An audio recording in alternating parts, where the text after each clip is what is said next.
To turn off the repost feature on TikTok, start by opening the TikTok application. Go to your profile by tapping on the profile icon at the bottom of the screen.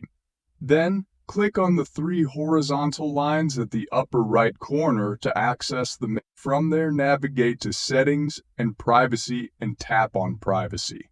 Scroll down until you see the Interactions section.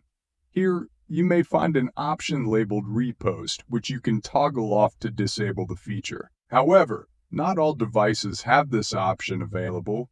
If you don't see the option to turn off reposting, you can report the issue to TikTok by scrolling down and selecting Submit a Report. Explain the problem you're experiencing, which is not having the option to turn off reposting, and submit the report. Wait for TikTok to respond and address the issue. That's how you can turn off the repost feature on TikTok.